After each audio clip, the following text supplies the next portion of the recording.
Ensemble, vivons le bonheur d'Algérie. Ensemble, apprécions les couleurs d'Algérie. Le soleil, les merveilles du pays, un réveil de fraîcheur et de vie. Ensemble, vivons un moment de nostalgie. Bonjour tout le monde, merci d'être avec nous. Bon réveil à tous, c'est le Bonjour d'Algérie. C'est parti pour 1h30 de découverte, de débat et d'évasion. Ce samedi 12 décembre, eh bien, c'est un numéro spécial archéologie. Ça, c'est pour les fans et les amoureux d'archéologie. Alors, au menu, eh bien, nous allons découvrir les trésors que cache le site archéologique de Ain Bouchrit dans la wilaya de Sétif avec un expert de ce site. Nous parlerons également de l'histoire passionnante du roi berbère qui est Juba II, un fils de Juba Ier, qui a marqué l'histoire de ce qu'on appelait avant la Numidie. Une histoire qui, je suis sûre, intéressera plus d'un. Alors, toujours au chapitre archéologie, eh bien, on s'intéressera à la question de la sauvegarde du patrimoine subaquatique, culturel subaquatique.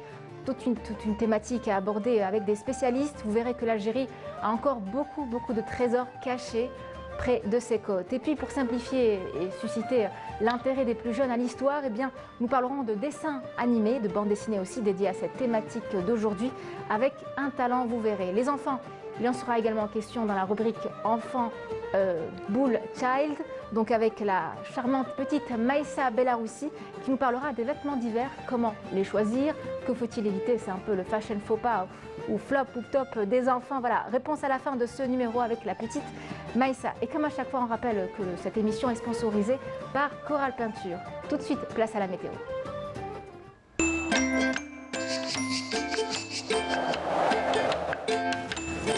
La météo vous est présentée par Mobilis. Mobilis, Aynama Kuntum. Bonjour Mina. Bonjour. Ça va? Ça va. Très bien. Alors, quel temps il fera aujourd'hui? Il fera pas très beau, beaucoup de vent, beaucoup de pluie, la totale. Très bien, c'est à vous. Merci beaucoup. Bonjour à tous et excellent réveil. Météo Algérie a émis une carte vigilance de niveau orange concernant les vents, des vents jusqu'à 80 km/h vers la partie ouest. BMS prendra fin à partir de midi et une autre alerte de niveau orange également, mais cette fois-ci qui concerne des pluies, des orages, de la grêle également, un cumul qui risque d'atteindre ou même parfois de dépasser les 60 mm sur le centre et l'est du pays. Et ce BMS prendra fin à partir de l'après-midi. Donc le temps, un ciel toujours nuageux sur l'ouest et le centre, couvert, temps froid et instable vers la partie est, avec des averses assez marquées, des vents jusqu'à 70 jusqu'à même 80 km/h sur l'ensemble des régions côtières. Sur la partie sud, on notera un ciel passagèrement nuageux. Sur le nord Sahara, les oasis, le Sahara oriental, un ciel dégagé vers l'extrême sud, le Hogar et le Tassili.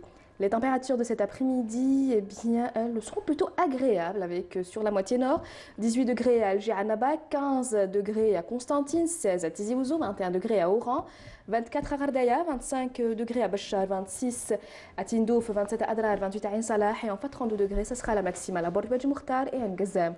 On passe tout de suite à l'état de la mer. Pour cet après-midi, eh bien, on notera une mer très agitée sur l'ensemble des régions côtières avec des vents entre 50 et 70 km/h à l'ouest et au centre et entre 40 et 50 km/h vers la partie est. On passe tout de suite au continent africain pour aujourd'hui. On notera un ciel plutôt couvert avec des pluies, notamment à Abidjan, Addis Abeba, Nairobi. Côté Mercure, on notera 26 degrés à Nairobi, 24 à Addis Abeba et enfin 31 degrés à Abidjan. Encore une fois, excellente matinée et à tout à l'heure midi. Merci beaucoup Mina.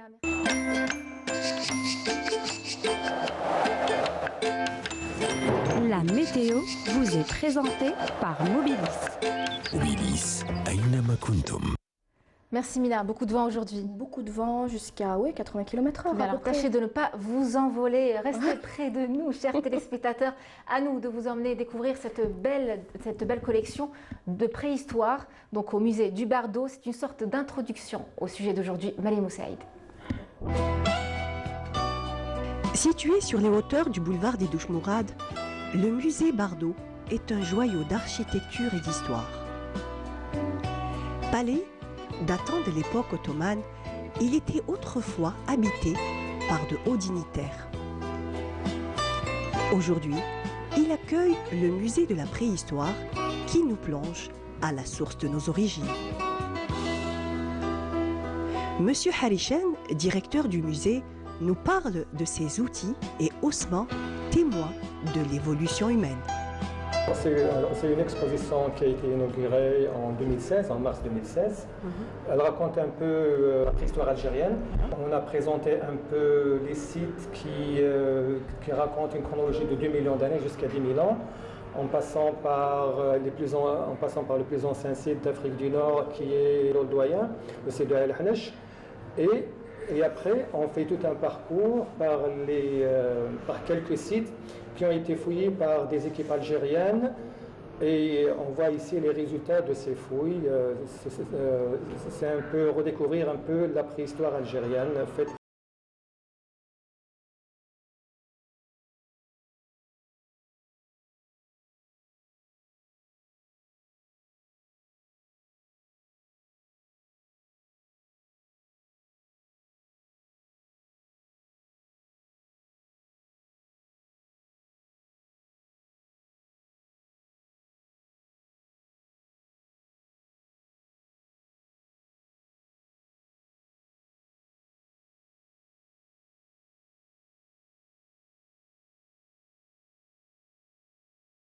C'est-à-dire fait en pierre, que ce soit calcaire, silex, grès ou bien obsidienne. Et aussi la faune, qui est une faune, tantôt elle est type savane africaine ou bien méditerranéenne. Donc nous avons ici, alors c'est selon la chronologie et selon les sites qui sont exposés. Il y a par exemple l'hippopotame, le rhinocéros, des équidés qui remontent à plus de 2 millions d'années jusqu'aux époques néolithiques. Je pense que, c'est-à-dire dernièrement, c'est-à-dire depuis peut-être une année et demie, on voit un flux, c'est-à-dire croissant, surtout des enfants. Il y a plein d'écoles qui nous faxent ou envoient leurs demandes pour faire visiter des groupes de jeunes, pour voir un peu que ce soit le côté préhistorique ou même le palais aussi, comme c'est un palais d'époque ottomane, il a une architecture un peu particulière. Donc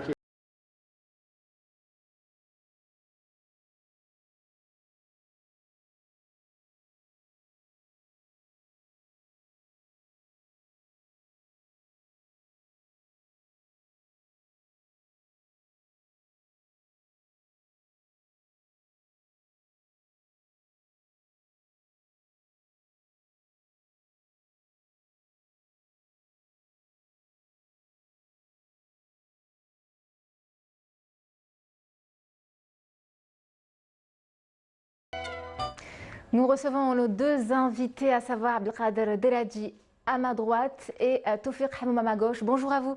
Bonjour. Vous allez bien? Très bien, merci. Très bien, merci d'être avec nous, messieurs. Alors, je vais commencer par vous, monsieur Deladji. Oui. Alors, vous êtes spécialiste du site Ain Boucherit, qui se trouve dans la wilaya de Sétif. Un site où on a trouvé des trésors archéologiques qui datent d'il y a 2,4 millions d'années. C'est formidable. Oui, c'est extraordinaire, oui. D'accord. Voilà, donc c'est le résultat d'un projet de recherche qui a débuté en 92 sous la responsabilité du professeur Mohamed Hanouli. Donc l'équipe s'est élargie au fur et à mesure des recherches, etc.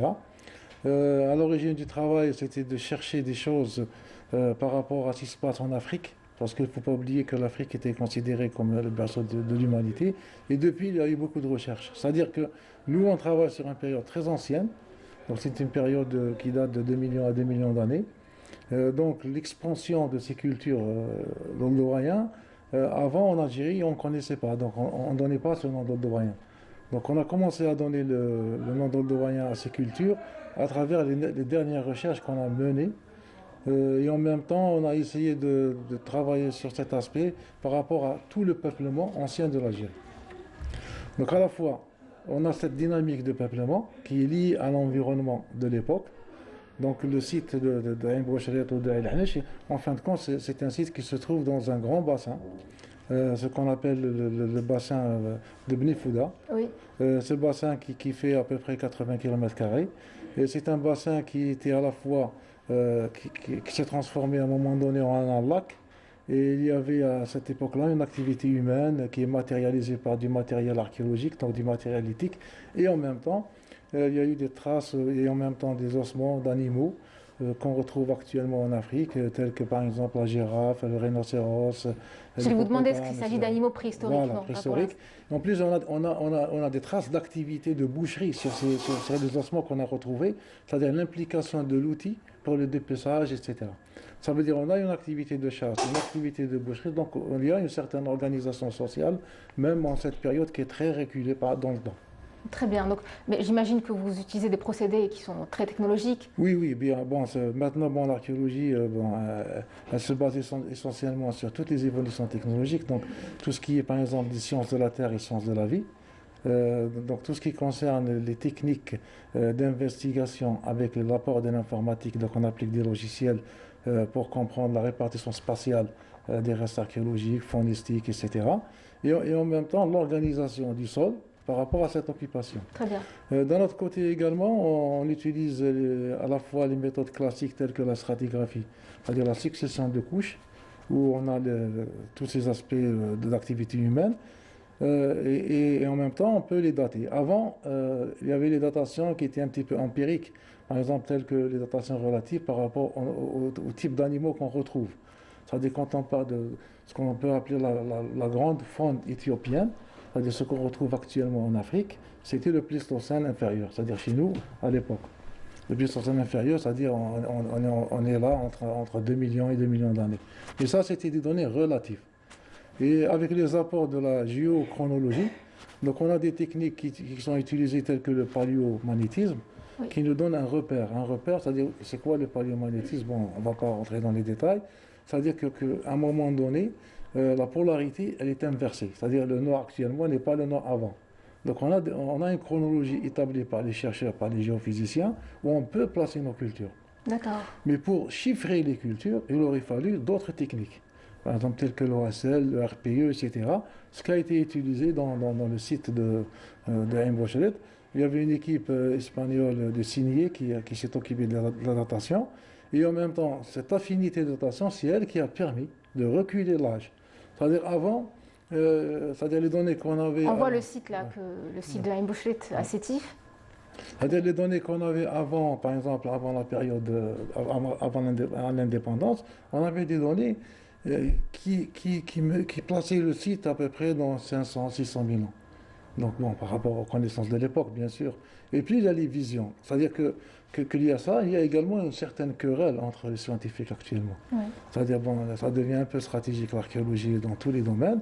Donc maintenant, pour essayer si on veut, de présenter les données scientifiques, il faut qu'il y ait l'aspect scientifique total, c'est-à-dire qu'il faut qu'il y ait toutes les données possibles. Forcément. C'est ça qui a permis la publication dans Science. Il s'agit de mieux avancer pour mieux connaître un peu ce qu'on a laissé derrière nous. Bien sûr, voilà, donc on encourage évidemment toute entreprise, toute start-up qui agit dans ce sens-là, avec des nouveaux procédés, etc. Alors, Abdelkader Deladji, ce site est loin d'avoir révélé tous ses secrets. Hein. Il fascine, il suscite fascination et émerveillement de la part des scientifiques, des paléontologues. Donc c'est donc un site, vous le disiez, je reprends vos mots, qui se trouve au niveau d'un bassin. On y a trouvé beaucoup de restes, des restes de toute une vie antérieure qui date d'il y a plusieurs millions d'années, notamment Ain Nahnesh. Ain Bouchelet. Pour ne citer que celui-là. Qu'est-ce que vous pouvez me dire sur ce site? Oui, de toute façon, bon, il y a ce site, c'est un point de départ. C'est-à-dire qu'on est arrivé à placer un site ancien dans le cadre d'évolution de l'homme. Donc il y a une portée universelle. Il y a également une portée à notre niveau, nous, pour relancer la recherche. C'est-à-dire qu'il n'y a pas que ce site. On a beaucoup de sites qui marquent cette période ancienne, donc le Pléistocène inférieur, ou si on veut, sur le plan culturel, le Paléolithique inférieur. On a beaucoup de sites qui s'étalent dans le Sahara, ou même dans les hauts plateaux, les autres régions des hauts plateaux, ou bien dans les régions. On va le voir à travers des reportages. Voilà, à travers des reportages. Et en même temps, nous, ce qui nous importe beaucoup maintenant, c'est de participer et en même temps contribuer scientifiquement à ces connaissances. C'est-à-dire que chaque fois qu'on recule dans le temps, on établit tous les changements climatiques, tous les changements de comportement humain à travers de larges territoires. Et c'est ça qui permet en quelque sorte de voir le cheminement de l'homme quand il est parti de l'Afrique orientale et de l'Afrique du Sud, c'est-à-dire la partie où on a de nombreux sites qui ont donné le nom d'Oldovaïen par rapport aux gorges d'Oldovaï. Donc après, ce qu'on appelle le Out Africa, donc la sortie de l'homme de l'Afrique vers l'Europe et l'Asie, mais nous on est en Afrique. C'est-à-dire à un moment donné, les recherches n'ont jamais établi qu'il y a une continuité vers le nord de l'Afrique. C'est-à-dire ils ont essayé de voir le cheminement vers l'autre sortie qui est le Moyen-Orient et l'Asie. Voilà, très bien. Sur ces images, on voit le site Ain Hnech vous veniez de le découvrir, donc il n'y avait rien. Le néant. C'est-à-dire il y avait des anciens données, non, il y avait des fouilles qui ont été faites dans les périodes. Mais ils ne sont pas allés jusqu'au bout. Non, dans les années 50, il y avait des fouilles. Oui. C'est-à-dire, bon, c'était une perception du passé. C'est-à-dire, le problème, il est d'ordre un petit peu idéologique également. C'est-à-dire, avant tout ce qu'il y avait, par exemple, en Algérie, en Afrique du Nord, etc., c'était la continuité de l'Occident. C'est-à-dire, quand on trouve un site ancien en Europe, on ne peut pas réfléchir et dire qu'il y a un autre site ancien en Afrique du Nord. Donc toujours il y a un site ancien ailleurs et puis il y a les sites qu'on retrouve au Maghreb qui sont récents par rapport à ça. Et ça a été appliqué dans toutes les périodes culturelles, même en archéologie. Comme maintenant en archéologie par exemple, on focalise beaucoup sur la période romaine que la période numide par exemple. Alors la numidie, on va vraiment en parler avec le roi berbère Juba II, avec un invité.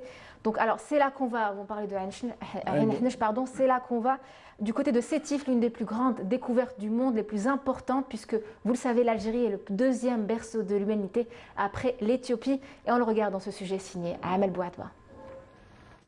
Voici des outils en pierre taillée associés à des fossiles d'animaux portant des traces de découpe vieux de 2,4 millions d'années, façonnés par des mains humaines, découverts en Algérie dans le site archéologique de Ain Bouchrit à Sétif. Une découverte majeure qui va changer les données scientifiques sur l'histoire de l'humanité, annoncée dans un article publié par la prestigieuse revue américaine Science. Restes archéologiques très anciens qui sont datés de deux niveaux archéologiques très anciens. L'un est daté de 2,4 millions d'années, l'autre 1,9 million d'années et qui montre la très haute antiquité du peuplement préhistorique en Algérie et aussi parmi les plus anciens dépôts archéologiques dans le monde. Un autre berceau de l'humanité en Afrique du Nord et en Algérie. Et je crois que ça va contribuer à un petit peu la fierté nationale. Un travail de longue haleine qui vient couronner 25 ans de travaux menés par le chercheur algérien Mohamed Sahnouni dans le cadre d'un projet de recherche international et multidisciplinaire. Une autre partie qui est en cours d'étude dans nos laboratoires ici au CNRPH pourrait être aussi montrée à tous ceux qui souhaitent le désir de les voir, donc dans leur contexte scientifique, c'est-à-dire dans les laboratoires, en train d'être étudiés, examinés par les chercheurs. Et nous pourrons donc organiser des sessions spécialement pour cet exercice-là. La finalité de l'objet archéologique, c'est les musées.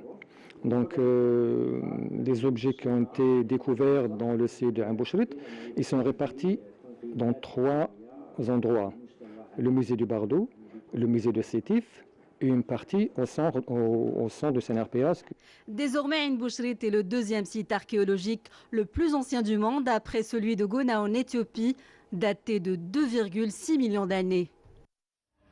Monsieur Hamoum Tofir, ça va? Merci. Vous étiez captivé par le reportage? Ah oui, je suis avec attention les interventions de mes collègues.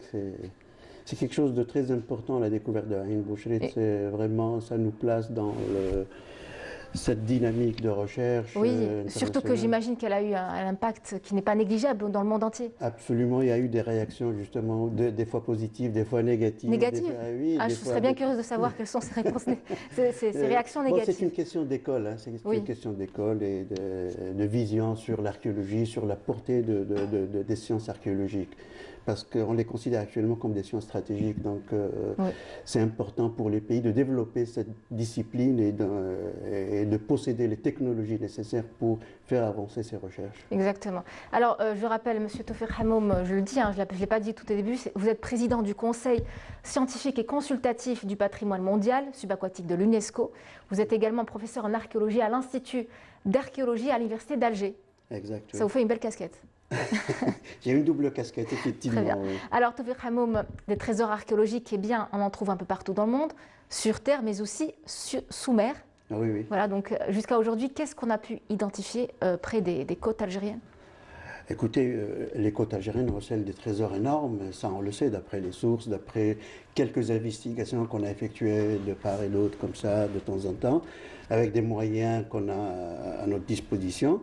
Et ça on le sait, pardon, la côte algérienne qui longe 1644 km, certainement recèle des trésors énormes. On voit les découvertes quotidiennes par les pêcheurs. Il y a une collection de canons qui a été repêchée. Absolument, ça c'est notre dernière mission au port, sur la zone d'emprise du port d'El Hamdania. On a découvert 23 canons qui datent du XVIe et du XVIIe siècle. Ça, ce n'est qu'un exemple. Donc on sait que, et d'après les sources historiques aussi, les grandes baies de la côte algérienne recèlent des trésors énormes. Donc il y a eu beaucoup de batailles, beaucoup de navires qui ont coulé, et puis des trésors donc, qui sont enfouis sous les eaux territoriales. Et ce qui est bien, c'est qu'aujourd'hui, il y a des archéologues qui se forment pour la plongée sous-marine pour pouvoir exercer leur métier sous mer. Absolument, absolument. On a constitué récemment un noyau de 5 chercheurs algériens qui sont des archéologues et des plongeurs professionnels. Donc ils ont suivi des formations dans ce sens. Ils ont entamé un projet de recherche qui est la cartographie du patrimoine national subaquatique sur toute la côte de l'Algérie. Très bien. Alors est-ce qu'au niveau des moyens, écoutez, ça ne demande pas beaucoup de moyens. On ne va pas imaginer, pour le moment, on se contente de faire juste le répertoire et l'inventaire de notre patrimoine. Donc ça ne demande pas beaucoup d'investissement en matière d'équipement pour le moment. Ça c'est pour le futur. Là, on est dans l'état embryonnaire de constituer une équipe et de former, parce que ceux qu'on a formés sont en train de se former pour former les prochains, les futurs chercheurs aussi dans le subaquatique. Donc on est à l'état primaire d'entamer cette démarche sur le subaquatique en Algérie. Et ça c'est important. Donc notre présence à l'UNESCO va aider sûrement et va donner une dynamique nouvelle à cette recherche subaquatique. C'est un dossier qu'on a négligé depuis le 62, depuis l'indépendance de l'Algérie. Donc ce n'est que ça fait 2 ans. Il y avait d'autres priorités, mais aujourd'hui, on focalise un peu. Mais là, on est en train de voir que notre patrimoine subaquatique commence aussi à disparaître, à subir des dommages. Donc, notre mission, c'est de sauvegarder et de valoriser ce patrimoine. Très bien, et de découvrir encore, parce que je pense qu'on n'est pas au bout de nos surprises avec tout ce qu'on va trouver dans les années à venir. C'est important, il faut établir la cartographie du patrimoine subaquatique, c'est important. Sur le terrestre, on s'en occupe. Il y a des gens qui travaillent, mais le subaquatique, c'est une partie qui est négligée et qui est méconnue pour nous. Bon, d'après les sources, on peut identifier quelques... Mais pas tout, sûrement pas tout. Absolument. Mais ce qui est bien, c'est qu'aujourd'hui, il y a des jeunes étudiants, des lycéens, collégiens, qui sont formés, qui s'intéressent, qui sont formés pour l'archéologie. Aujourd'hui, on parle de cette découverte même au niveau des écoles primaires. Donc pour les initier un peu vers cette discipline-là. Il y a aussi le rôle des associations et des clubs de plongée qui jouent un rôle très important.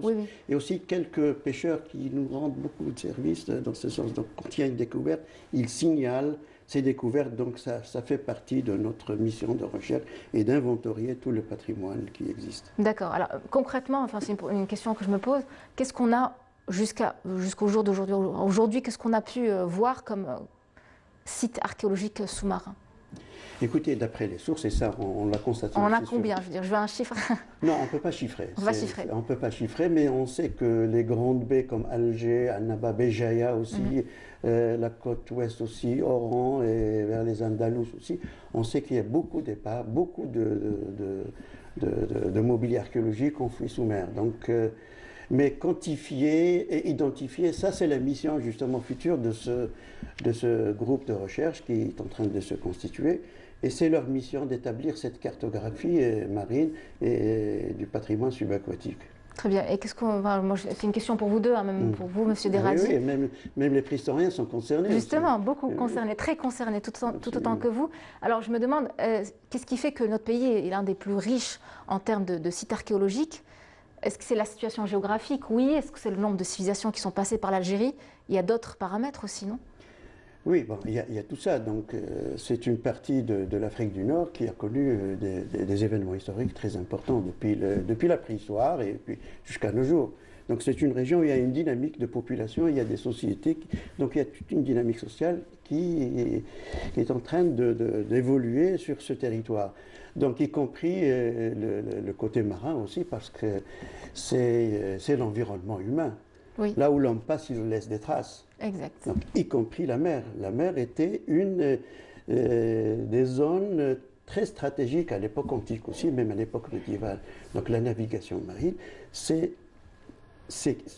une question de stratégie, d'échange vers les pays. Les autres pays, les continents. Autres royaumes. Voilà, c'est important.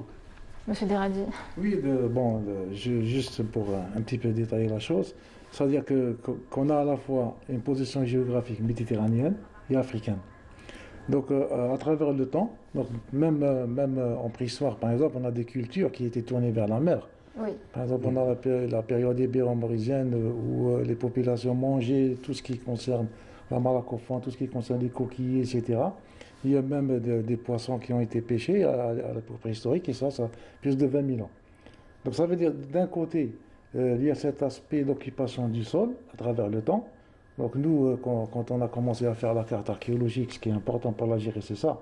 C'est-à-dire d'inventorier tous les sites qu'on a. Et c'est un travail énorme parce qu'on a beaucoup d'unités géomorphologiques différentes. C'est-à-dire on a à la fois le littoral, on a les hauts plateaux, donc toutes les régions montagneuses également, et le Sahara.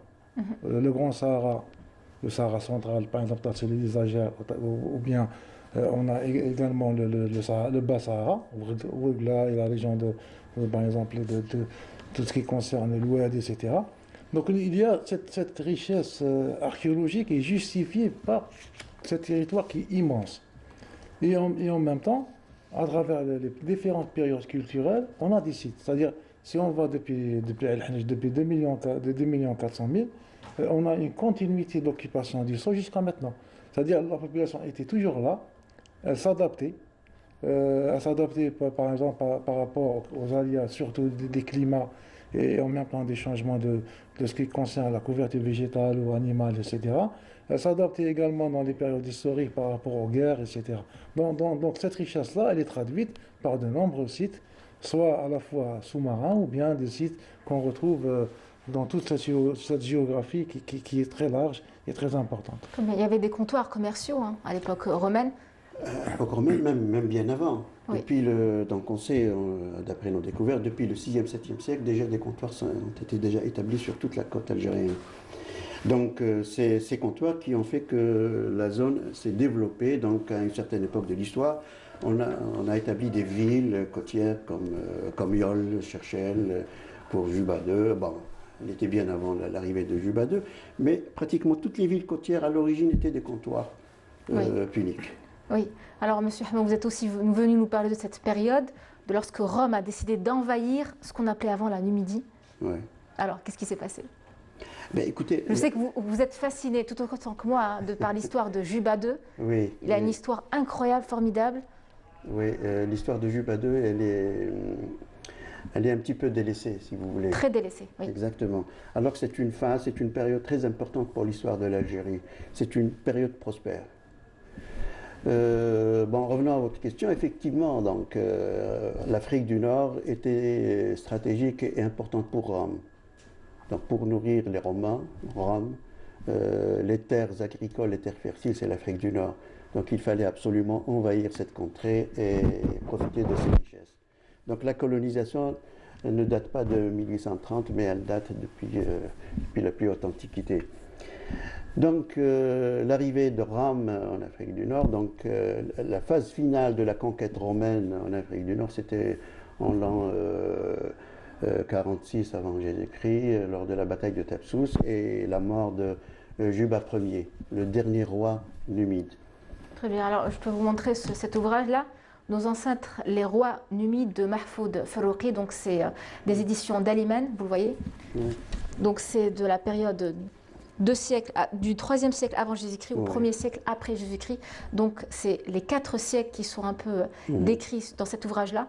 Vous le connaissez, je suppose? Oui, oui, absolument. Oui. On parle vraiment bien. Enfin, c'est sur cet ouvrage-là que j'ai travaillé hier soir avant de préparer. L'histoire de la Numidie ne s'arrête pas au IVe siècle, mais simplement les sources, les textes qu'on a remontent au IVe avant. Mais on sait, d'après nos sources archéologiques, les témoignages mobiliers et tout, même quelques textes grecs aussi font allusion jusqu'au 9e, 11e siècle avant. Donc, avant la fondation de Carthage, on sait que déjà il y avait une puissance, il y avait une organisation administrative et politique en Afrique du Nord. On ne lui a pas permis de construire sa ville à Carthage, à Élissa. Donc, on lui a exigé quelques règles à respecter selon la réglementation et la loi locale. Donc, ça prouve qu'il y avait une organisation administrative et sociale et il y avait une puissance. Oui, tout simplement. Voilà. Je rappelle, pour ceux qui ne connaissent pas très bien Juba II, alors il est né en Algérie, dans ce qui s'appelait d'ailleurs la Numidie. Voilà, il est né plus précisément à Nippon aujourd'hui. À Ippon, pardon. Annaba. C'est Annaba, exactement. Donc élevé par l'ennemi à Rome suite à la défaite de son père Juba Ier par l'envahisseur. C'est quand même incroyable comme histoire. Et aujourd'hui, eh bien, on ne sait toujours pas ce qu'est devenu sa famille après sa défaite. Il y a beaucoup de points d'interrogation qui se posent aujourd'hui. C'est une phase qui est très, très obscure pour nous parce que les textes, des fois, ne veulent pas parler. Oui. Et des fois, c'est voulu. Hein. On sait que juste après la défaite de Juba II, donc il s'est donné la mort, donc il s'est suicidé. Et ce qui reste, les sources historiques ne parlent pas, sont muets sur ce sujet-là. Mais ce qu'on sait, ce que les sources nous indiquent, c'est qu'il a été pris à Rome comme otage, comme butin de guerre. Donc il a été exposé même à Rome avec des chaînes en or. Et il a été élevé, donc il a été adopté par la sœur d'Auguste, le grand empereur, le premier empereur romain, Octavie. Donc il a été élevé dans la cour royale parmi les grands, parmi la famille royale de l'époque. Donc y compris Auguste était son ami intime, était l'un de ses amis intimes. Oui, d'ailleurs il n'est pas le seul Juba, il n'est pas le seul à être captif et élevé à Rome. Donc il y avait plusieurs, mais le plus important pour nous c'est Juba II et Cléopâtre. Juste après. Son épouse, donc la fille de Cléopâtre. Cléopâtre, c'est l'aînée, fille de Cléopâtre. Exactement, donc elle a subi le même sort aussi, donc elle a été élevée dans la même cour royale avec lui. Et puis le destin veut qu'en 19 avant Jésus-Christ, elle épouse Juba II. Oui, très bien. Merci Tawfiq Hamoud, merci pour ces détails. Restez avec nous, en tout cas en coulisses. Vous verrez, il y aura d'autres invités qui parleront de ce sujet très intéressant, palpitant. Merci Monsieur Abdelkader Deladi, merci d'être avec nous. Suivez-nous. Voilà, c'est spécial archéologie aujourd'hui. Tout de suite, chers téléspectateurs, on passe au reportage sur la récente découverte archéologique d'il y a plus de 3 millions d'années. Ça se passe au boulevard des Martyrs. Je vous laisse regarder ce sujet signé Samira Hadja Amar.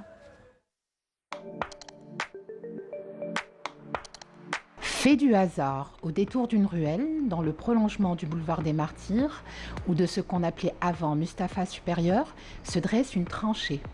Et quelle tranchée! Sous nos yeux, 3 millions d'années, nous raconte l'histoire de la Méditerranée. Nous sommes ici, dans cette partie d'Alger, parce que l'Alger, il faut la compartimenter en deux. Il y a une partie qui est construite sur le massif de la Bouzaria, par exemple la Médina d'Alger, elle est construite sur le massif de la Bouzaria qui est formé de schiste, de calcaire, de gneiss. Donc c'est un compartiment massif qui est différent de ce compartiment est, qui est formé sur cet astien. C'est un plateau. C'est un plateau qui couvre toute, si vous voulez, Bir Khadem, Bir Traria, El Biyar, jusqu'au Télémni, et qui, si vous voulez, qui désigne un moment de l'histoire de la Méditerranée. Un affleurement géologique. Que de coquillages, de huîtres, de Saint-Jacques juxtaposés pour nous raconter ce que fut ce lieu d'exception. Mais pas que, puisqu'une grotte fut découverte dans un passé récent, un peu plus bas. Pour les préhistoriens, en lui-même, il n'a d'intérêt que par une grotte que l'on y a trouvée au début du XXe siècle, je crois, et dans lequel on a trouvé une installation humaine extrêmement importante avec de nombreux outils et de nombreux ossements d'animaux qui n'existent plus à l'heure actuelle. Ils sont au musée de l'université Alger 1. Ce sont des sables. Ce sont des sables avec des intercalations de marne, d'argile, avec beaucoup de fossiles, qui témoignent, si vous voulez, d'un épisode marin très littoral. C'est-à-dire ces formations géologiques, c'est comme si vous voyez, vous êtes à Club des Pins, vous avez du sable, et quand vous nagez, vous allez un peu plus loin sur le plateau continental, vous avez du sable sous l'eau avec des coquilles, de grosses coquilles, etc., des gastéropodes, des oursins, donc de la faune qui vit sur le littoral. Et toute cette épaisseur, qui peut arriver jusqu'à 100 mètres d'épaisseur, si vous voulez, a été soulevée. Et aujourd'hui, elle se trouve à ce niveau. Elle forme ce qu'on appelle le Mustapha supérieur, plus jusqu'à en montant d'El Ibrahim, El Biyar, etc. De l'eau, voici ce qui compose les racines de ces tranchées. Déjà à l'époque de la régence ottomane, El Jazair jouissait d'un extraordinaire système de captation. Elle est une réserve d'eau, parce qu'en dessous, vous avez trouvé une autre formation qu'on appelle le plaisancien. C'est des argiles, c'est des marnes argileuses. Et c'est à ce niveau, c'est le mur de la nappe. C'est à ce niveau que l'eau va constituer cette importante nappe. Ces argiles, vous pouvez les voir, qui ne sont pas couverts par l'océan, au niveau du Télémli. Sous l'Horacie, vous avez toutes les argiles qui descendent. Donc il y a le Télémli qui descend, c'est-à-dire sous une forme boueuse, etc. Donc ce sont ces argiles qui sont le support de cet astien, qui est comme un morceau de gruyère. Voilà, c'est comme un morceau de gruyère. Donc, il y a des trous, des canaux qui en fait qu'il y ait ce qu'on appelle un réseau karstique, c'est-à-dire des rivières souterraines avec beaucoup d'eau. Quand les gouvernants de la période ottomane, c'est-à-dire qu'ils se sont installés à la Médina d'Alger, ils ont utilisé les systèmes de captage et de distribution de l'eau du massif de la Bouzaria. Donc c'est des puits, c'est des roches disons, très dures donc, pour percer. Donc il faisait des puits. Donc il faisait des petits aqueducs très limités. Puis ils ont étudié, un peu plus tard, ils ont étudié cette région, ils ont compris qu'il y avait un système karstique, c'est-à-dire un réseau d'écoulement des eaux qui était permanent, puisque la recharge de ces grès, parce qu'ils sont très perméables. Certains riverains sont inquiets du devenir de cette tranchée. Ils espèrent que ce lieu d'importance soit conservé et protégé. Et nous recevons Farid Erelahriz avec nous. Bonjour. Bonjour. Vous êtes archéologue chercheur, je précise bien, puisque les deux invités qu'on avait reçus tout à l'heure, donc à savoir Toufiq Hamoum et Abdelkader Deradji, sont archéologues enseignants. Enseignants ou alors enseignants-chercheurs. Voilà, donc vous êtes archéologue chercheur. C'est ce qui nous intéresse. Alors, vu votre enthousiasme tout à l'heure à l'entrée du studio, bien, je pense que vous avez pas mal suivi ce qu'avaient dit nos deux invités. Vous voulez rebondir sur quelques petites choses? Si, bien sûr. On va remonter dans le temps. Hein. Oui. On peut commencer par les plus anciens, la préhistoire. La préhistoire, oui. Monsieur Deradji avait parlé de 2,4 millions d'années. Oui. C'est vrai, c'est les plus anciens. On sait que l'Afrique est le berceau de l'humanité. Oui. Et l'Algérie a participé à ce berceau, justement, à travers ses outils des plus anciens. C'est parmi les plus anciens gestes que l'homme a fait, hein, l'homme le plus lointain, notre ancêtre, a fait pour produire un outil, pour l'utiliser pour couper, pour chasser, pour subvenir à ses besoins de tous les jours. Et puis, vous savez, l'Algérie, elle recèle un héritage patrimonial inestimable. Hein, et c'est pratiquement une succession de cultures et de civilisations à travers les âges, hein, depuis la préhistoire. Là, je vais remonter dans le temps, hein, si vous permettez. À un moment donné, vers 1 million d'années par exemple, les Homo erectus ont façonné un autre outil qu'on appelle biface. Hein, le biface parce qu'il est taillé sur les deux faces. Oui. Et puis, à cette période aussi, ils ont inventé un autre outil qu'on appelle le hachereau, c'est avec un tranchant. Et c'était la période où l'homme a domestiqué le feu. Et jusque-là, l'homme n'existait qu'en Afrique.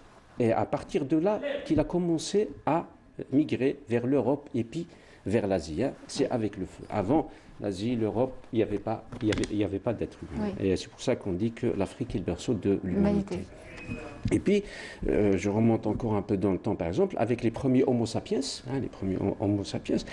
il y a eu une culture particulière ici en Afrique du Nord, une unification dans la technique, dans le mode de vie, c'est l'Atérien. L'Atérien, c'est par rapport au gisement Berlater à Tébessa.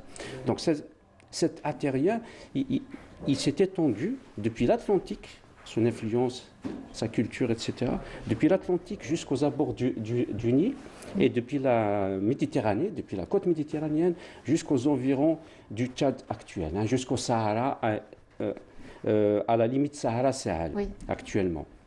Et puis, pendant longtemps, la plus grande partie de l'histoire de l'humanité, ça va de 2,4 millions d'années jusqu'à 10 000 ans par exemple, l'homme était chasseur-cueilleur. Il vivait de chasse et de cueillette. Il se déplaçait souvent à la recherche du gibier. À partir de 10 000 ans, il s'est produit une révolution, une révolution, un changement dans le mode de vie, un changement dans la manière, dans aussi le mode économique. L'homme était prédateur, il devient producteur, grâce à l'élevage des animaux et à la pratique de l'agriculture. Il s'est dit, bon là, il faut que je passe à autre chose. Oui, c'est un peu comme le nouveau mode économique qu'on vit comme ça. En gros. Et justement, et cela s'est passé également chez nous. C'était également dans le Hogar et le Tassili. Parce que cette période est caractérisée par exemple, l'élaboration de nouveaux outils. Comme il était agriculteur, donc il y a beaucoup de matériel de broyage de graminées. Et il a inventé également la poterie. Il y a deux endroits au monde où on trouve les plus anciennes poteries. Il y a la Mésopotamie et le Sahara central, l'Ahgar et le Tassili. Et notre patrimoine également, il y a beaucoup d'art dans notre patrimoine. J'évoquerai l'art rupestre. Nous avons une multitude, des milliers de gisements, de sites et de stations rupestres, peinture et gravure, parce qu'à un moment donné, la vie, subvenir à ses besoins n'était pas un grand souci. Donc l'homme a commencé à s'exprimer et on trouve justement ces fresques, ces parois dans la Hagar, dans le Tassili, dans l'Atlas saharien, etc. Il a représenté son monde, il a représenté son environnement, il a représenté son mode de vie, il a représenté des éléments et des symboles de ses croyances. Et jusqu'à ce que cet art évolue en écriture. D'ailleurs, parmi les plus anciennes écritures, nous avons le Tifina ou le Tamazirt ou le libico-berbère. Et ça, c'est un stade d'évolution de l'art rupestre, de cet art rupestre. D'ailleurs, jusqu'à maintenant, le Tifina est utilisé par les Touaregs. Et c'est la femme qui a pour rôle d'apprendre à écrire aux enfants. Et là, à partir de là, il y a aussi autre chose. Nos ancêtres étaient des bâtisseurs. On a construit les premiers monuments qui sont dédiés aux morts, les monuments funéraires. Et les plus anciens monuments funéraires qu'on trouve au Sahara algérien, remontent à environ 6 000 ans. C'est pratiquement 3 000 ans avant les pyramides. Donc il y a cette architecture, la naissance de cette architecture funéraire. Et ici, au nord, nous avons les dolmens et les monuments mégalithiques, les dolmens et les allées couvertes. Et justement, c'est la combinaison de ces deux types de monuments, donc les tumulus ou les basinas avec les dolmens et les allées couvertes, qui ont donné naissance aux mausolées royaux, tels que le mausolée royal de Massinissa,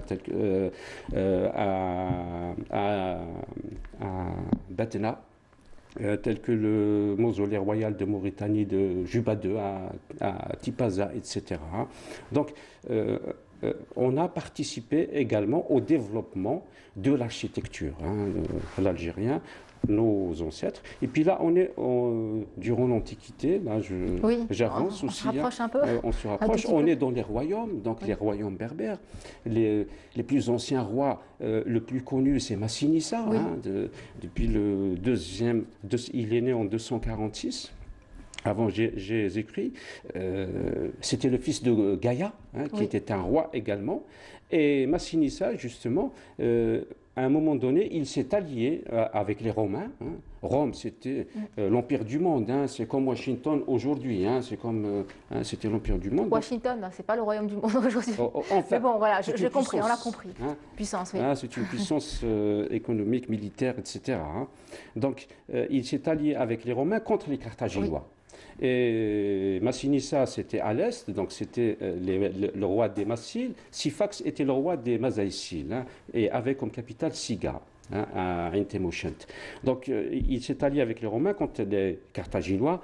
Ils ont vaincu les Carthaginois, et c'est là où Massinissa est devenu roi des deux territoires, les Massiles et les Masaïciles. Et il a fait. Et dès qu'il est devenu roi, il a commencé à développer l'agriculture, les routes, les moyens de communication, les ports également, pour les échanges commerciaux, parce que les ports, ce n'est pas seulement des comptoirs puniques, phéniciens, etc. Les Berbères ont construit des ports également. Oui. Donc les ports, et puis il a également frappé la monnaie. Les échanges commerciaux partout dans le monde se faisaient par le troc, échange de marchandises, mais à l'époque de Massinissa, c'était avec la monnaie, la monnaie locale. C'est très important. Qui était bien installé, oui. Donc celui qui lui succéda, c'est Micipsa. Oui. Micipsa, le fils aîné de Massinissa.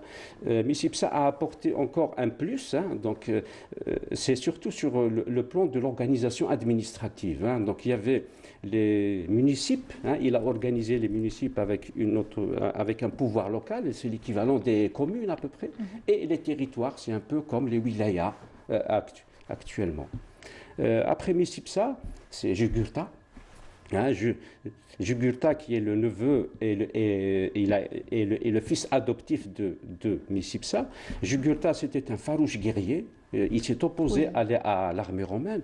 Durant tout son règne, il n'a fait que combattre l'armée romaine. C'était quelqu'un de très brave aussi. D'ailleurs, Salluste, qui est un Romain, disait de Jugurtha: il était brave dans les combats et sage dans les conseils. Et Jugurtha, donc il a en quelque sorte aussi, il avait la technique de guerre de l'armée romaine qu'il a acquis, mais il a appliqué aussi la ruse. Et on peut dire qu'il a inventé la guérilla à son époque.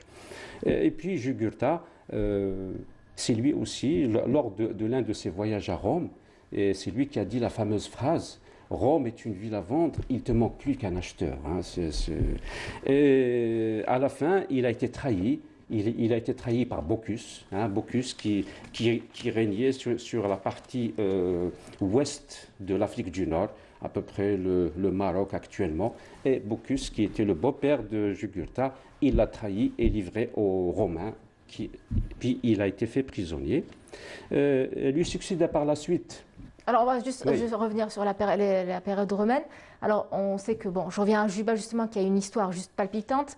Il a épousé la fille de Cléopâtre, à savoir Cléopâtre Sélénée, suite à la campagne de Rome sur l'Égypte. Ça, il faut le dire. Qu'est-ce que vous pouvez nous dire sur cet épisode-là? Juba II, oui. C'est le fils de Juba I. Qui était lui aussi un grand roi. Qui était un grand roi également, qui a combattu les Romains. Juba II, il est de la lignée de Jugurtha, de Massinissa et de Jugurtha. Oui, c'est pour ça qu'on en parle. Donc, très jeune, quand son père est mort, donc il a été élevé. Alors, il termine roi à son tour après la défaite de son père, Juba Ier, par l'envahisseur. Donc, il aura quand même côtoyé les plus grands de ce monde.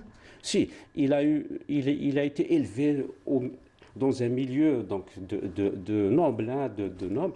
De royauté. Et ça lui a permis d'avoir des connaissances, hein, d'avoir toutes des connaissances hellénistiques.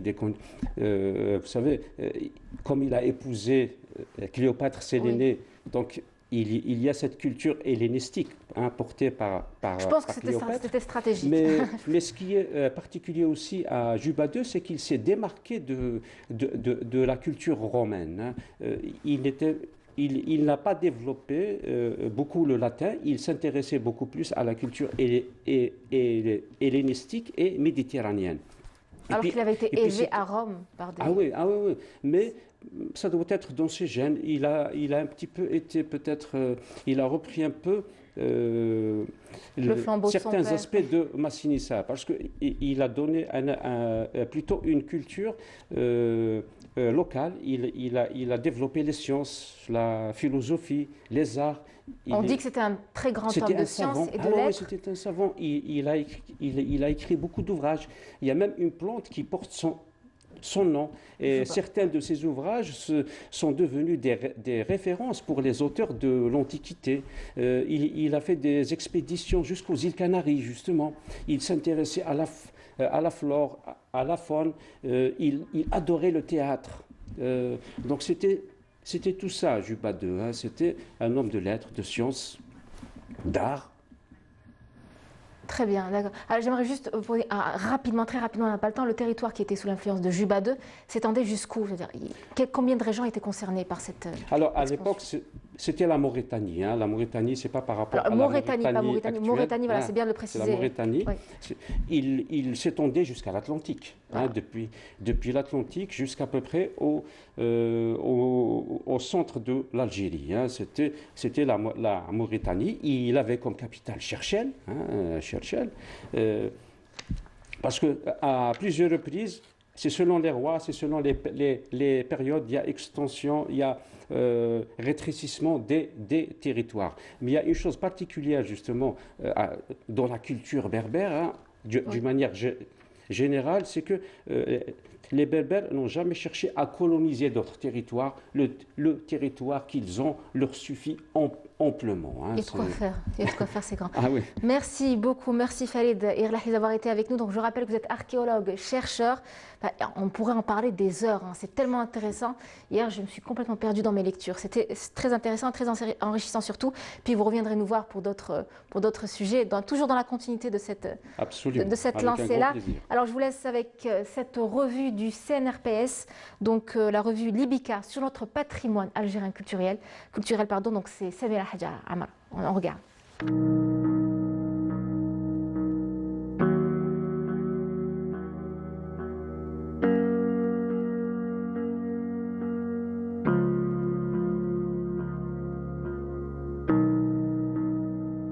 Après une absence qui aura duré plus de 20 ans, Libica est paru cette semaine.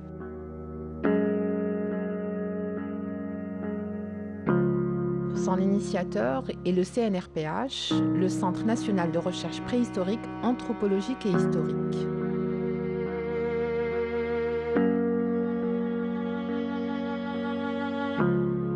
Libica a vu le jour dans les années 50. Chercheurs et spécialistes vont pouvoir recommencer à consulter, mais aussi publier le résultat de leurs recherches sur l'exceptionnel patrimoine qui existe en Algérie.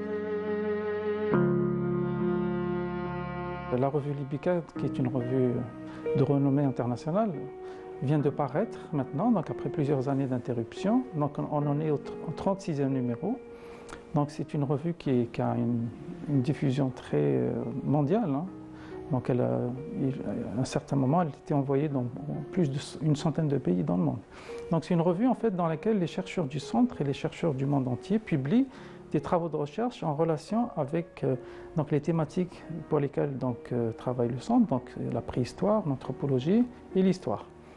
Donc le dernier numéro vient de paraître, c'est le numéro 36, comme je l'avais dit, donc qui porte l'année 2020.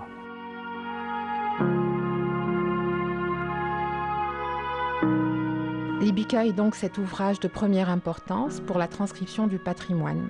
Cette importance se caractérise aussi dans le travail quotidien entrepris par Falid Kharbouch, le directeur du CNRPH et ses équipes.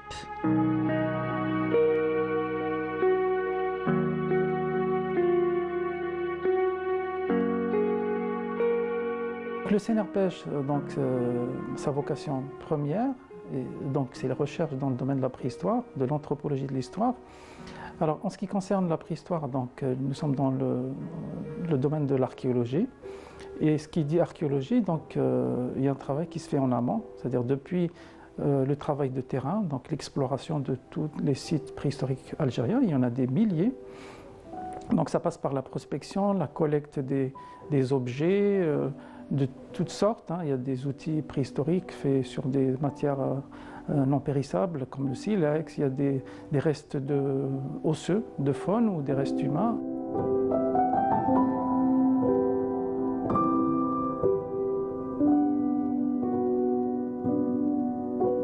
C'est la salle de l'anthropologie physique. Dans cette salle, on a plusieurs collections des restes humains de plusieurs époques, des périodes préhistoriques qui reviennent au paléolithique supérieur et puis paléolithique et néolithique, et des collections des périodes protohistoriques issues des monuments funéraires de tout type.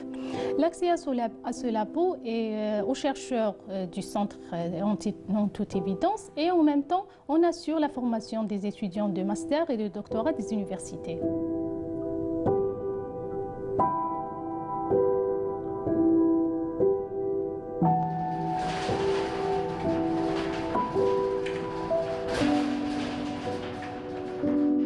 Nous sommes dans le laboratoire de paléontologie et d'archéozoologie où sont conservés les restes fauniques issus des sites archéologiques que nous fouillons. Ici, donc, on tente de reconstituer les paléenvironnements et climats passés, mais également de retracer la relation homme-animal pour connaître les comportements alimentaires et de subsistance des populations anciennes, préhistorique, et surtout connaître donc cette relation entre l'homme et l'animal chassé, l'animal consommé, l'animal sacralisé qu'on retrouve comme offrande dans des sépultures par exemple. Et particulièrement moi je m'intéresse au processus de domestication, donc comment l'homme est devenu donc de chasseur-cueilleur à agriculteurs et éleveurs de bétail. C'est notamment ce que je fais dans le site de Médès 2 à El Alma, où j'ai pu démontrer une phase de néolithisation, donc de début de domestication de ces espèces, et que je présente dans le Libica.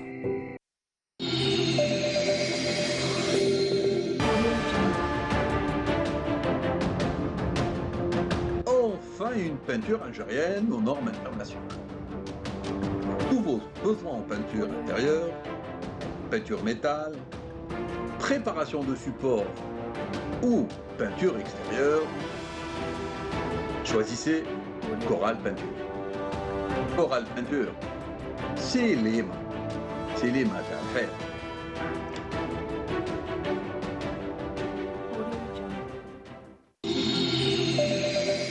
Coral Peinture qui sponsorise le Bonjour d'Algérie, on les remercie. Alors nous restons avec l'histoire, cette fois pour parler de dessins animés et de leur rôle dans l'apprentissage des plus jeunes, des enfants, des événements, on leur apprend les événements historiques, on leur apprend là pour en parler avec nous.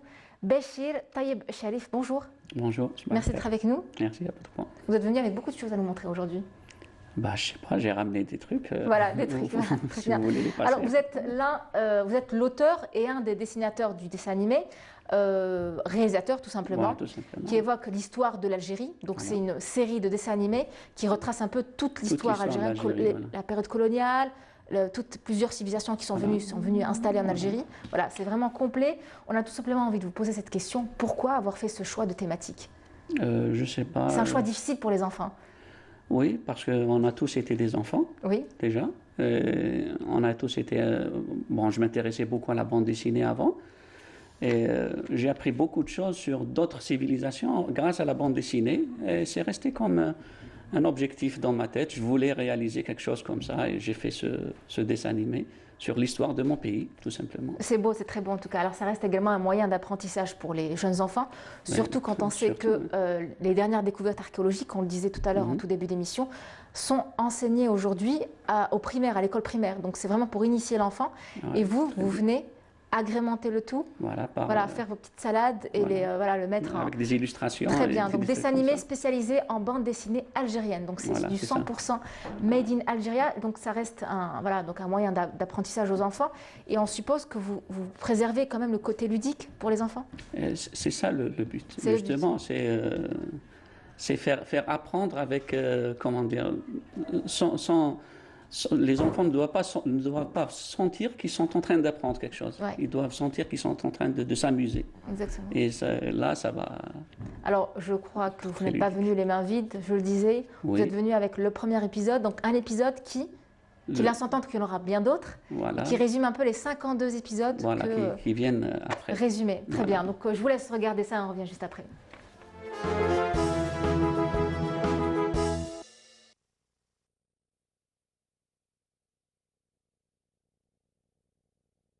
سلام الله عليكم أحبائي. أدرك أنكم تجولتم يوما في ربوع الجزائر وصادفتم آثارا وأطلالا، فتساءلتم لمن هذه يا ترى، ولأي مدينة كانت، وأي حضارة مرت من هنا، وهل رحب بها أهلها أم قاوموها؟ وقد حدث يوما أن سمعتم بأحدهم ينادي ما سينيسا يوغرطا عبد القادر الرئيس حميد العربي بن مهيدي. فمن هم يا ترى؟ هل هم أبطال من هذا القرن أم من قرون غابرة؟ وما أنجزوه كي تخلد أسماؤهم ويفتخر بها أحفادهم؟ يقال أن أحد أجدادي يدعى طارق قد فتحت على يديه بلاد الأندلس. يا ترى متى كان هذا وكيف تم له ذلك؟ يزعمون أن الأسطول البحري الجزائري أرعب أساطيل العالم. هذه مزحة، هي حقيقة أم خيال؟ وما سر ثورتنا التحريرية الكبرى التي تغنى بها الشعراء وشاد ببطولتها الأصدقاء والأعداء؟ هل قهرنا أبشع استعمار مدعما بحلف أطلسي كبير؟ وما مقدار تضحيات أبنائنا؟ من أجل هذا سعيت إليكم لأشارككم الإجابة ولأعرض عليكم ذلك في هذه السلسلة من الحلقات سنسعى من ورائها للاطلاع على تاريخ الجزائر العام بأمجاده وبطولاته ومآثره. Donc un premier épisode qui traduit un peu, qui retrace un peu toute la série. Très bien. Toute l'histoire de l'Algérie. En tout cas, on pense particulièrement à notre communauté à l'étranger, donc aux Algériens à l'étranger, qu'importe où ils sont. C'est bien de leur montrer ça. Ils n'ont pas l'occasion d'être dans nos écoles algériennes, donc ils ne connaissent pas bien notre histoire. Et puis, ça serait encore mieux si ça pouvait être traduit. Oui, c'est en projet. Oui, c'est en projet, oui. En anglais, en français en français surtout, un sous-titrage au départ. Très bien. Mais une traduction avec des acteurs, etc., c'est un projet quand même assez lourd. Oui, assez lourd. Il y a 50 épisodes, c'est pas facile de faire. Ouais. Bon, je pense qu'il y a déjà la version Amazir, donc ça aide déjà. Ça aide déjà. Très bien. Très bien. Alors, en termes de production de dessins animés, bravo à vous. Je pense que vous avez fini par être récompensé par votre travail. Qu'est-ce qu'on peut dire sur la production nationale aujourd'hui? Il n'y a pas une grande production, c'est le cas de le dire. On sait que la majorité des dessins animés restent tout de même importés.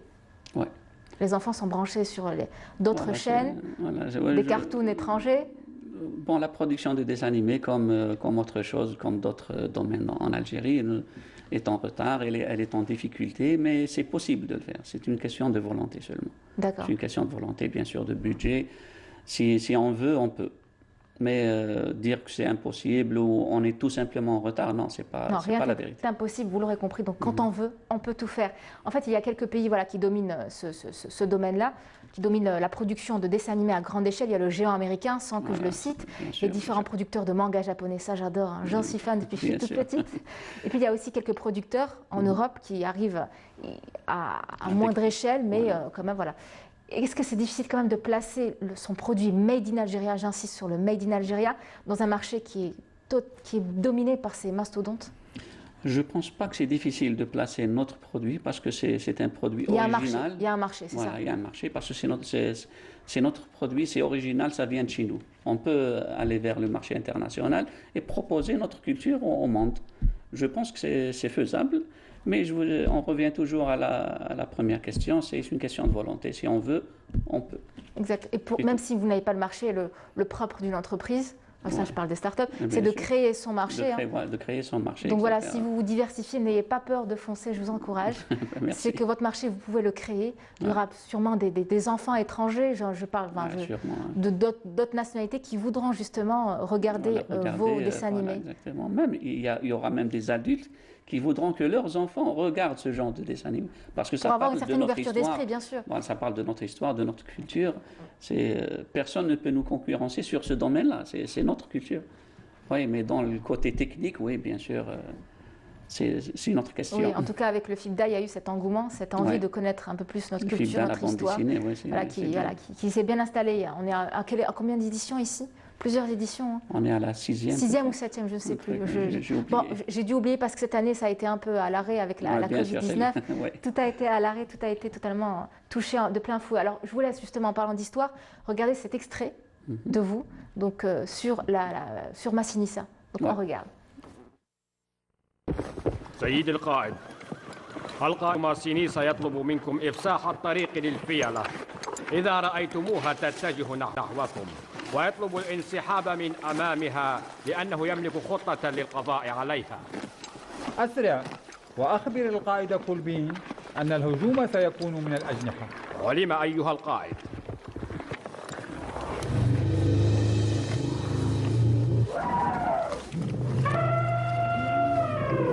استعدوا للهجوم! انطلقوا!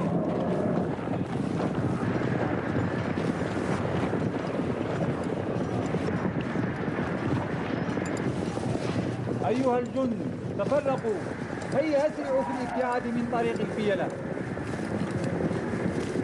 الفيلة القادمة، ابتعدوا عن طريقها، أسرعوا ابتعدوا بسرعة.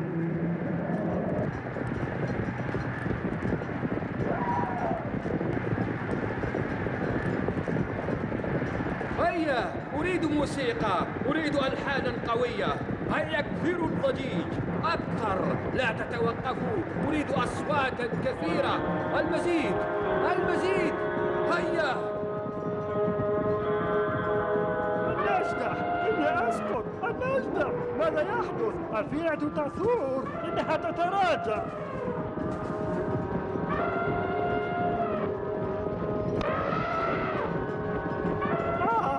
النجدة، تقدمي أيتها الفيلة الملعونة، إنها تتراجع.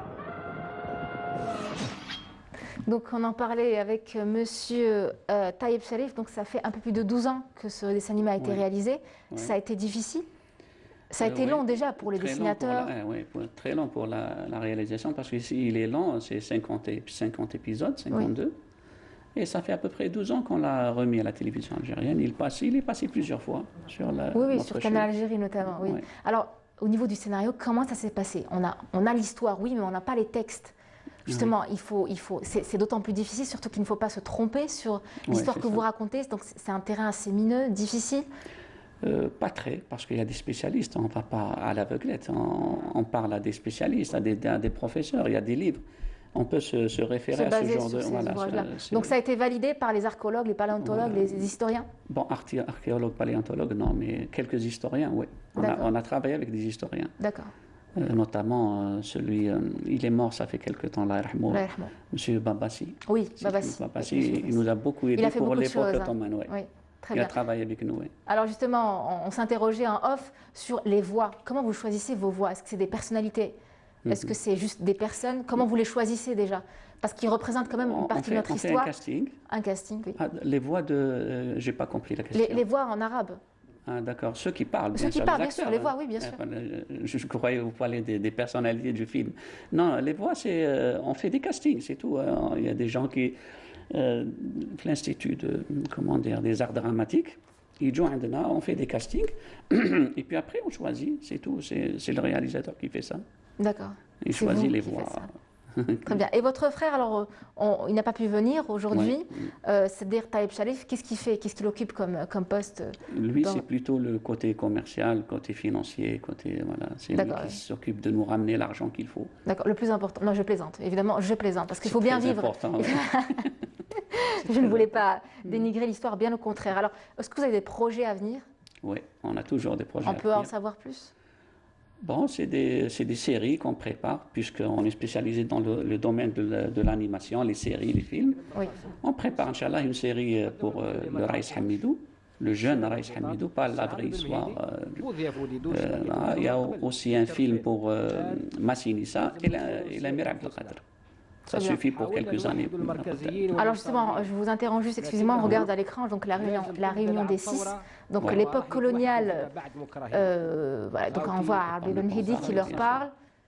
ومستحيل يلتحق بنا لكن لا يحق لنا باش نقصر المناظرين اللي نحازوا ليه نعرف مدى إخلاصهم وتعطشهم للعمل الثوري هم يعتقدون أن مصالح هو الإنسان الوحيد اللي قادر يقود الثورة بارك الله فيك هذا كلام زين خلينا من هذا الخلافات والانقسامات احنا شبان قادرين على هذه المسؤوليه هذا اليوم راح يتكلم عليه التاريخ لازم ننتقل للتخطيط والاستعداد لانطلاق ثوره تحرير كبرى الجزائر من شرقها لغربها ومن شمالها لجنوبها. Donc c'est un exemple, donc voilà, c'est un exemple de ce que vous faites.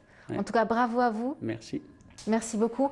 Est-ce que vous avez des dates de sortie ou parce qu'on attend je sais que, en tout cas, j'ai des gens de ma famille, pour ne pas donner leur prénom, qui attendent votre prochain dessin animé. Oui, Inch'Allah, on peut pas fixer des dates, c'est pas possible. D'accord. Nous sommes dans un milieu un petit peu difficile. Oui, une période difficile. Voilà, une période difficile, mais Inch'Allah, on commence à produire. C'est important de divertir les enfants durant cette période-là. Pourquoi justement ne pas essayer de scénariser un peu cette période-là pour les enfants, pour dédramatiser un peu, enlever le côté dramatique de cette maladie, de cette pandémie, parce que ça reste une pandémie qui sera inscrite dans l'histoire de notre pays, du monde entier tout court. Voilà, donc ça serait peut-être juste une idée parmi tant d'autres. Oui, pourquoi pas, parce que c'est une question de production. Si on produit beaucoup, on va parler de tout ça. C'est une question de production. Il ne faut pas s'arrêter de produire, même s'il n'y a pas d'argent. Très bien. On reste à dessiner à la maison et c'est tout. Exactement, voilà. Donc, je vous rappelle qu'on doit continuer de respecter les gestes barrières, de ne pas sortir pour ne rien faire, tout court. Oui, bien sûr, il faut... Vous avez vécu comment cette période de confinement ? À la maison. À la maison. Très bien confiné parce qu'un artiste, un dessinateur, il peut se confiner facilement. Très bien, oui. Ouais, et puis justement, la solitude vous aide à vous retrouver. Nous aide à nous retrouver, à travailler, à être plus serein. Plus serein. On en a besoin. Merci à vous, Monsieur Sedir Taïb Chalif. Merci d'être venu. En tout cas, on compte vous recevoir dès qu'il y a une. On veut tout en avant-première. Nous, comme on veut tout. Très bien. Merci. Merci d'être venu. Alors, je vous laisse avec ce reportage. Les vêtements d'hiver, c'est important. C'est temps très froid, très hivernal. Un sujet signé Lami Aboubouda. L'hiver s'installe confortablement et même rudement. Le moment de sortir sa doudoune préférée, ses vêtements chauds, sans oublier le parapluie qui reste un indispensable de l'hiver. La vente de bonnets, gants et chaussettes est en plein boom selon ce commerçant. Bon, les articles qui sont les talons c'est les bonnets bien sûr, les gants, les chaussettes en laine. Les caches, bien sûr. Les parapluies, l'hiver est une saison qui rime avec doudoune, manteau et pull bien chaud. Des pièces incontournables de notre dressing hivernal. Généralement, je نلبسوا des doudounes, نلبسوا عفايس خشن parce que عبالك les températures هبطوا. دونك ما نقدروش زعما نلبسوا ان تيشيرت هكا ونزيدوا اون فيست خفيفه ولا لازم نلبسوا دودون ولا نلبسوا عبسه خشينه زعما تاع صوف. اليوم ما خرجتش معايا بارابلوي باسكو سيتو في الدار بريميرمون دوزيامون عندي لا كابوش تما هذه هي البارابلوي تاعي دونك ما نسحقش بارابلوي بزاف ودي فوا ننساه نحطو ما باليش في الخطره ما نحطو. Les parents aussi choisissent des vêtements imperméables et chauds pour leurs petits bouts de chou, selon Fadia, vendeuse dans une boutique spécialisée dans le vêtement pour enfants. Les clients nous demandent souvent des parkas, des doudounes bien chaudes avec des capuches et tout, avec ce tissu imperméable. C'est pratiquement les articles les plus demandés en ce moment.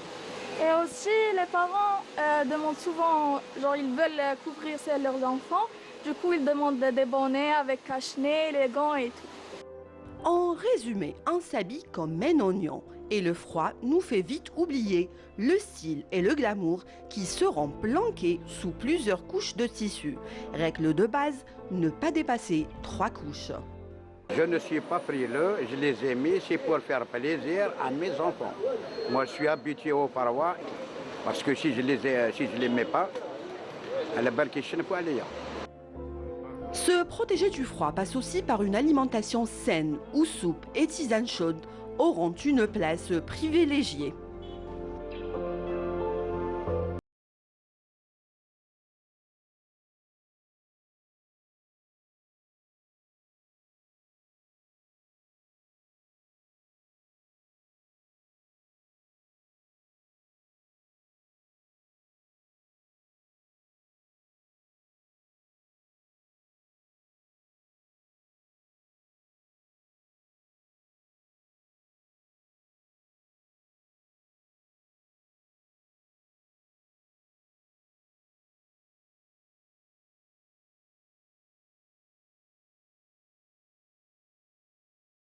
Et on arrive à la dernière partie de ce numéro, la rubrique Bull Child avec la charmante, très charmante petite Maïssa Belaroussi. Comment ça va? Bonjour. Tu vas bien? Ça va bien. Écoute, Et vous? On va pas faire comme les grands, on va se tutoyer nous, d'accord? Ok, ça te ça va? marche. Très Oui, bien. ça Alors, va. de quoi tu es venue nous parler aujourd'hui? Alors aujourd'hui, on va parler des habits d'hiver. Ah, je vois que le plateau est très bien garni. Il est très bien décoré.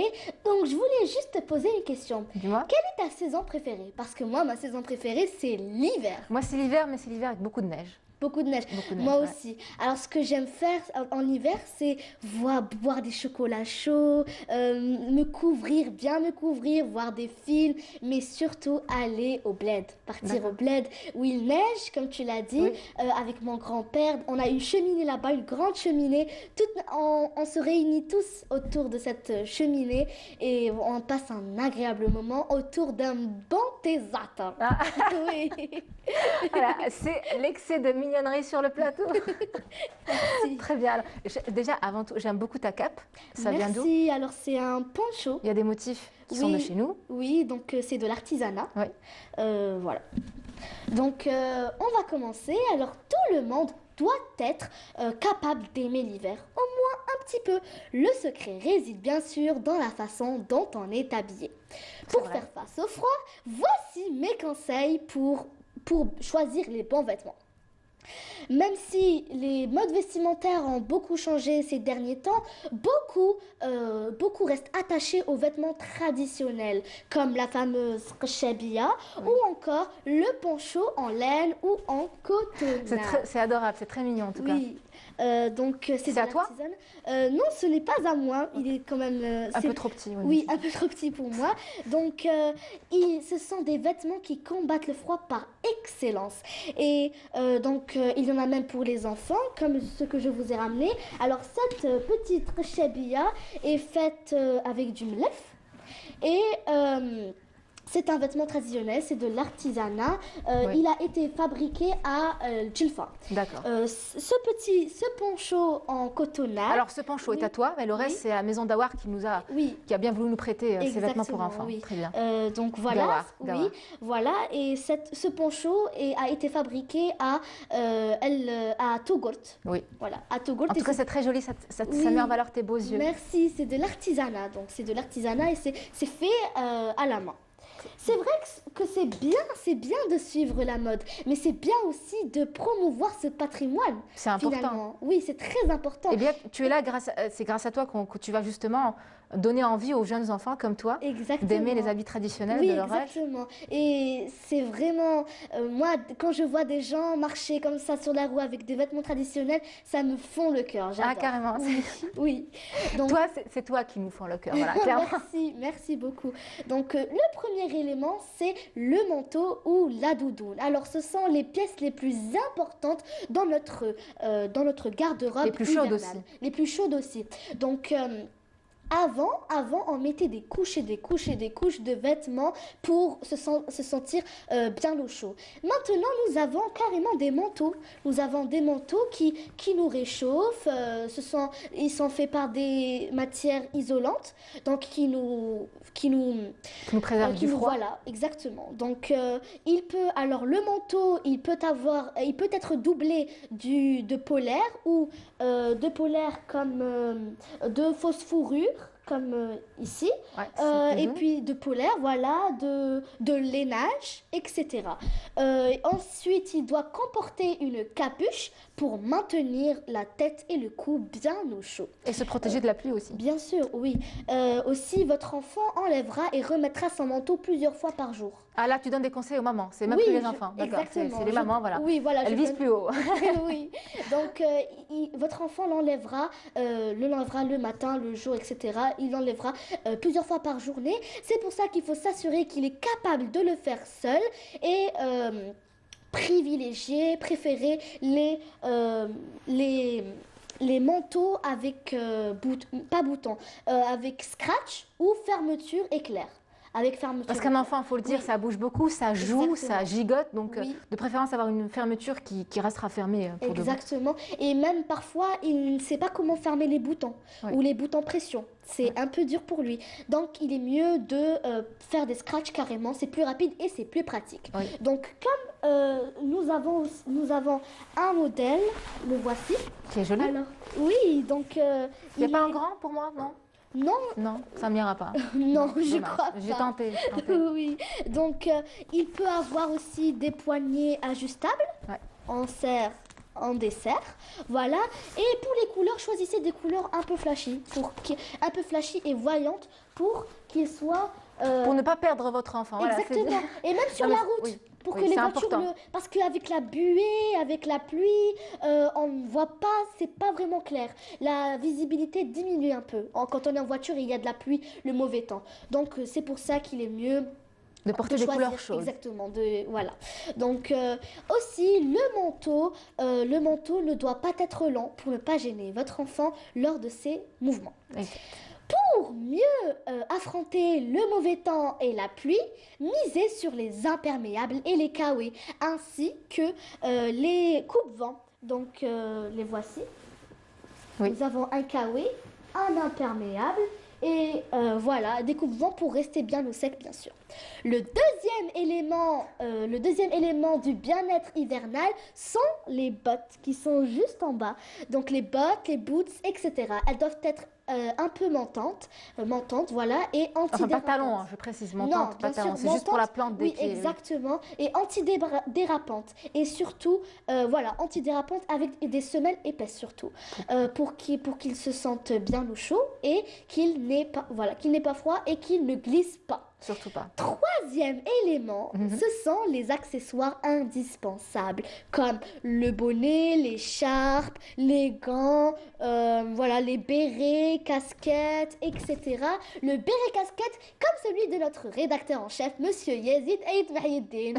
Tu ne l'as pas raté. Oui, donc voilà. Et... On revient sur les bottes. Voilà, oui, on revient sur les bottes. Elles sont fourrées, celles-là. Oui, alors nous avons des Uggs. Alors moi j'aime bien les Uggs. Ah oui, les Uggs, c'est très confortable. Oui, c'est très moi confortable. aussi, mais je ne peux pas venir au boulot avec. Oui. Ce serait pas très, pas très correct de venir en Uggs. Oui, où il y a aussi, j'aime bien la bleu marine, donc les boots. Elles sont belles et elles nous tiennent au chaud. Et il y a aussi les bottes, donc pour la pluie. Voilà, donc n'oublions pas aussi les accessoires, tu parlais des accessoires. Oui, les accessoires, donc voilà, pour les accessoires indispensables, voilà, pour bien se protéger du froid. Et voilà, donc il ne faut pas oublier aussi qu'au lieu de jeter les vêtements usagés de vos enfants... Ah, là c'est bien. On parle de gaspillage et de recyclage, recycler les vieux vêtements. Pensez à les recycler. Comment les recycler, je vais vous donner quelques exemples. Il faut juste savoir qu'avec juste un peu d'imagination, on peut les réutiliser et les transformer. Exemple, utiliser les pulls en lainage, les pulls en laine, comme rembourrage à vos coussins s'ils sont un peu troués, qui ne s'habillent plus, etc. On peut les utiliser comme rembourrage dans vos coussins. Fabriquer une couette en patchwork avec les beaux vêtements les de vieux vos enfants, tissus, de son enfance, etc. Les vieux tissus. Vous pourriez l'offrir à votre enfant plus tard. Pour ses 18 ans, c'est un beau cadeau. Bon, oui. Je pense que l'adolescent qui recevra un patchwork pour ses 18 ans, Elle rit, elle en rit, c'est bien. Il sera très content de... Oui, c'est vrai, mais c'est quand même un souvenir de son enfance. Exactement. Donc, oui. Un cadeau de substitution à côté. Exactement. Voilà. Oui. Donc, et aussi, vous pouvez garder quelques pièces comme souvenir, comme cette magnifique robe. Alors, cette robe, elle est faite en laine. Oui. C'est la mienne. Elle est à toi? Oui, elle est à moi. J'ai même des photos avec. D'accord. Donc, oui, donc je l'adore, je l'adorais. Ah, je craque. Il y a même des petits pompons que je mettais la plupart du temps dans ma bouche. D'accord. Oui, donc voilà pour... Et puis même, vous pouvez les donner à vos... ou les prêter carrément à vos cousins, à vos nièces, à vos neveux, à vos... Histoire qu'il ait une seconde et Exactement. une troisième vie, pourquoi pas? Exactement, pourquoi pas. Donc voilà, alors je rappelle juste à nos téléspectateurs que les vêtements, que les habits d'hiver sont coûteux, qu'ils peuvent être utiles à certaines familles. Vous pouvez faire des dons à des associations ou à des refuges. Ils feront certainement des heureux. Je tiens juste à souligner enfin pour dire qu'il y a une initiative très intéressante à Al-Quba. Donc c'est un box de collecte de vêtements pour les nécessiteux et les pauvres. Voilà, c'est un très bon moment de partage et de solidarité que vous pouvez transmettre à votre enfant. Très bien, merci beaucoup Maïssa Bellar aussi. Moi j'ai les yeux grands, je t'admire. Merci beaucoup. Tu es très à l'aise à l'antenne. Merci. C'est très bien. Alors, tu n'es pas venue seulement avec des vêtements? Oui, je suis venue aussi avec ma meilleure amie, la mandoline. Tu sais l'utiliser? Bah oui, oui, c'est pour ça que... oui. Donc je vais avant de vous interpréter un petit extrait de la chanson Esmdo du grand chanteur Edir Lahmo, voilà, j'aimerais allumer une petite bougie, qu'on ait une pensée à toutes les personnes, tous les sans-abri qui sont dehors face au froid. C'est adorable, c'est adorable. Merci. Merci pour ce geste. Merci. Merci à toi. Ah, c'est gentil. C'est à toi. Merci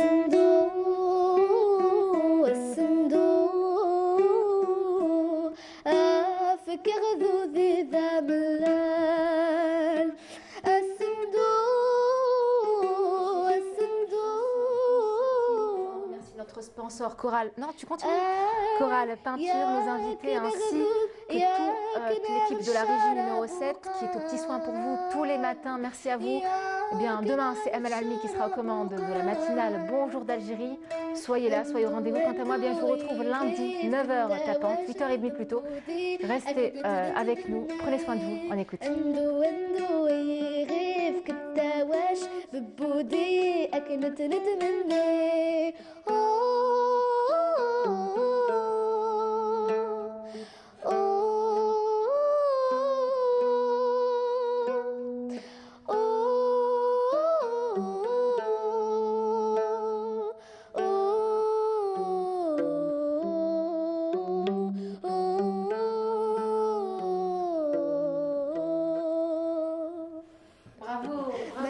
Merci beaucoup. C'était génial.